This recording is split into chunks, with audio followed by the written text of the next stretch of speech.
Finalement, moment nous t'attendons, rivé. Émission Droit à devoir citoyen. DDS. Droit à devoir citoyen, c'est une émission qui aide à connaître côté droit commencer. Côté le fini, qui devoir comme citoyen dans une société. Ou t'as remis compte tout ça yo, et plus encore, branché chaque dimanche depuis 5 FM sur Radio Téléisop avec M. Juste Tisma. Émission DDS, c'est un bel moment pour venir reformater l'esprit comme citoyen vers un Haïti neuf.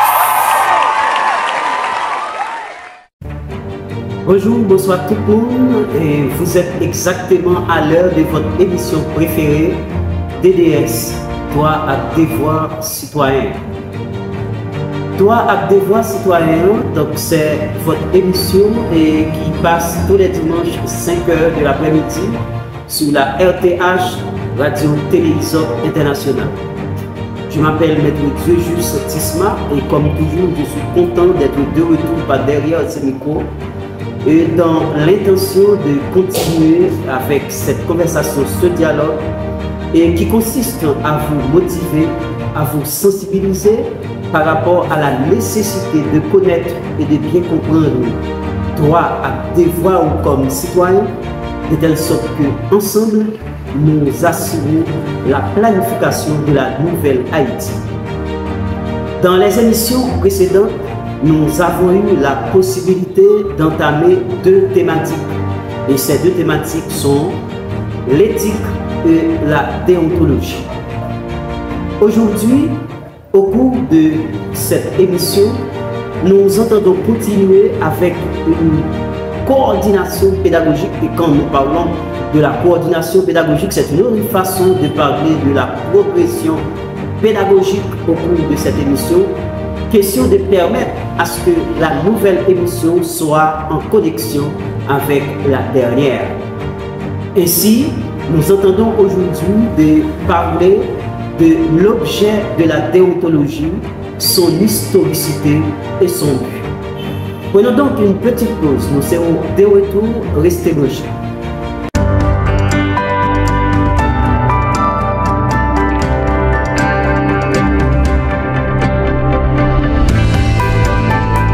Avec Radio Téléisop, c'est tout le monde qui connecte dans un clic. Hey, ou t'as rien fait promotion pour business ou t'as rien fait publicité ou passer sur RTH, ou t'as rien patronner une émission ou pas hésiter. Écris-nous sur WhatsApp 48 79 14 52 41 53 73 91 ou bien écris-nous sur email radio RTH 669 à commercial gmail.com. Avec Radio Téléisop, business ou pral loin.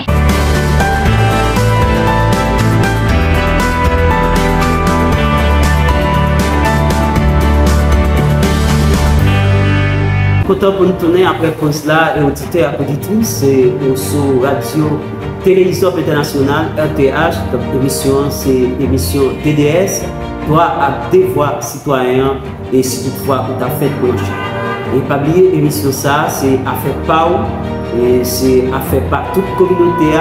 Donc vous gagnez intérêt pour que non seulement vous abonnez avec chaîne émission ça et pas négliger et cliquer sur cloche notification et transférer l'émission by toutes les amis que vous gagnez sur quelle que soit plateforme que vous avez.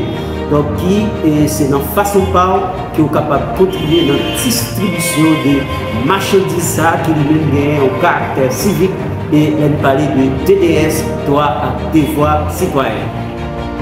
Et comme nous l'avons annoncé, et l'on parlait de déontologie, auditeurs et auditrices et internautes, l'ouvrage posthume est publié après la mort du philosophe juriste anglais et bien connu sous le nom de Jeremy Cholvon Bentham en 1834.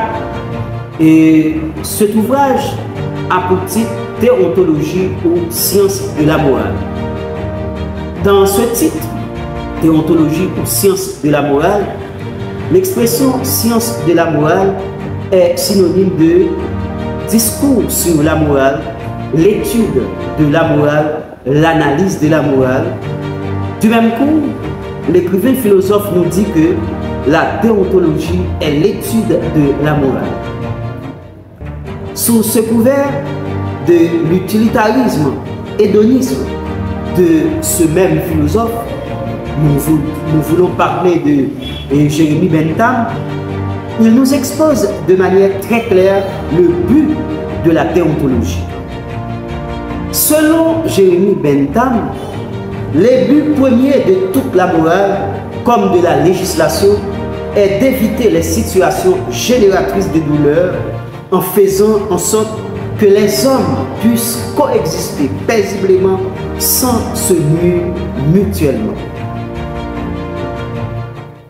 À bien analyser les expressions qui constituent cette déclaration de ce philosophe qui passe de présentation en matière de déontologie, nous sommes capables de comprendre que lui, depuis une période par là, il était temps à faire ça d'accaler une sorte de prévention et concernant le comportement, concernant ça qui est arrivé lorsque la déontologie a été passée en papier, auditeur à auditrice, Internet. Donc pour que l'individu vive, côté yo vivre là, dans salle takarele, dans un contexte côté que l'une pas ni l'autre par rapport avec ça a développé comme comportement, eh bien, il faut qu'il cultive ça que les déontologie. Donc, quand citoyen n'est pas arrivé à cultiver ça que les déontologie, mais il n'est pas même ni compte même les fait voisin en tort. Il pensait que il est libre pour le faire toute sa vie, alors que notion liberté est là de manière individuelle. Mais néanmoins, même si vous êtes libre, vous avez des limites. Donc, si vous pas fait équilibre entre ça comme liberté, comme nous, par rapport à limite, l'on tient compte de devoir, l'on tient compte de droit, par rapport avec devoir, eh bien, on va créer exactement ça d'accord. Une sorte de discordance, exactement un tort en dans la communauté. Donc, sur cette base, nous sommes capables de dire que dans un pays où les droits individuels et des familles sont en train d'être violés, mis à l'écart, eh bien cela signifie tout simplement que l'éthique et la déontologie sont dans l'âme. Une autre pause, nous revenons tout de suite. Radio Téléisop, une autre radio sur la planète Terre. Et comme toujours, nous comptons pour nous retourner.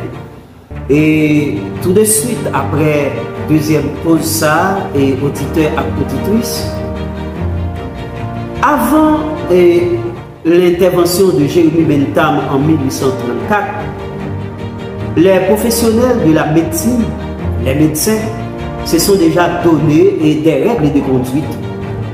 Et les titres de conduite s'affirmaient sur le titre de serment d'Hippocrate, et qui constitue de son côté la véritable référence déontologique à partir du XXe siècle. Le premier texte déontologique a eu lieu en l'an 2000 avant Jésus-Christ. Ce fut le Code d'Hammurabi, qui a reflété les valeurs de la culture égyptienne et de l'époque. Ce texte devait réguler les tenanciers de bar, les praticiens médicaux par exemple. Sous forme de sanctions et conformément à ce texte, le code de Hammurabi a envisagé face à un praticien médical qui aurait tué un patient au cours d'une intervention chirurgicale pour éliminer un abcès, était de lui couper la main. Donc en bon créole, nous sommes capables de retenir et sanctionner ça, et d'après le code Hammurabi, eh bien, il y a un médecin qui est arrivé à tuer un patient et pendant qu'il a essayé de faire une intervention par rapport à ce qu'il a gagné, eh bien, si le patient ça est arrivé à mourir, mais comme sanction, il était envisagé pour couper main. Donc, en ce qui a rapport au serment d'Hippocrate, il s'agit d'un serment traditionnellement prêté par les médecins avant de commencer à exercer la profession médicale. Ce texte a été rédigé probablement au IVe siècle avant Jésus-Christ. Et au prélude de la question, le futur médecin déclare solennellement: je respecterai toutes les personnes, leur autonomie et leur volonté, sans aucune discrimination selon leur état ou leur conviction. Auditeur et auditrice, là, on a abordé un aspect dans l'historicité déontologie dans le temps. Si on regarde des comportements responsables de certains hôpitaux ici en Haïti, je veux dire, et nous avons constaté, est-ce que quelque part, les grands principes qui lient avec serment sacré et le serment d'Hippocrate, est-ce que il n'est pas un type de négligé dans les actes et de certains responsables médicaux ici en Haïti? Parce que d'après toutes les informations qui ont circulé, et souvent, nous attendons un peu de patients qui ont plaint par rapport à la forme de traitement qu'ils vont souvent les fréquenter et l'hôpital, nos cliniques médicales. Vous avez l'impression que santé patient n'est pas fait priorité par rapport avec l'argent que le patient doit gagner et pour que normalement il recevoir en soin. Structure sanitaire là, c'est structure dans le service de la paix. Et dans le service de la paix là, et c'est dans ça que le client a porté pour lui qui peut permettre qu'il ait un service là. Pas de débat sur ça. Mais maintenant, tenant compte actuellement d'Hippocrate, ce que tout médecin connaît, il a appris, puisque avant même qu'il ait exercé la profession, dans un contexte solennel, il a déclaré, pas seulement ça, mais il est capable de constater que il y a gagné une sorte de cas. Donc, sans ça, au nom de serment sacré, serment d'Hippocrate, est-ce que il n'est pas préférable pour que le responsable de l'hôpital, l'administration de l'hôpital, il veut payer quand même, mais il bat le service là d'abord et il prend mesure pour que, avant même de quitter l'espace médical là, il veut payer le service là parce que frère que la pays, c'est lui qui a permis que le service là stable. Donc nous pensons que nous autres, à travers cette émission DDS, donc nous croyons que c'est important pour que les médecins, tout responsable impliqué dans la question de l'hôpital, ils ont essayé de faire un petit coup d'œil sur l'ensemble d'expressions qui caractérisent le serment d'Hippocrate et ça t'a permis que l'encadrement que la bail à l'intérieur structure médicale, nous sommes capables plus ou moins rapprocher de ça que règles déontologiques et même d'éthique nous exigent. Qu'en est-il de l'objet de la déontologie? L'objet de la déontologie consiste à dicter des règles de conduite en différentes matières.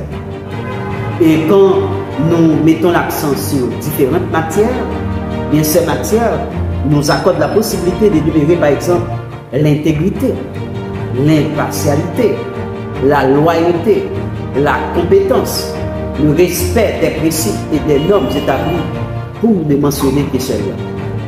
Auditeurs et auditrices et internautes, on prend une dernière pause, restez branchés, n'a pas de suite.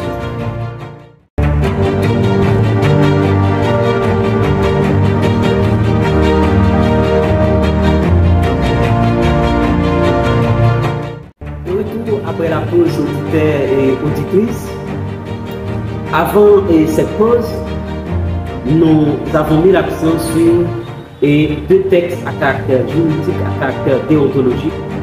Il s'agit du serment d'Hippocrate et les codes d'Hammurabi. Dans ces deux expressions, il y a deux personnalités. Et parce que DDS doit avoir des devoirs citoyens.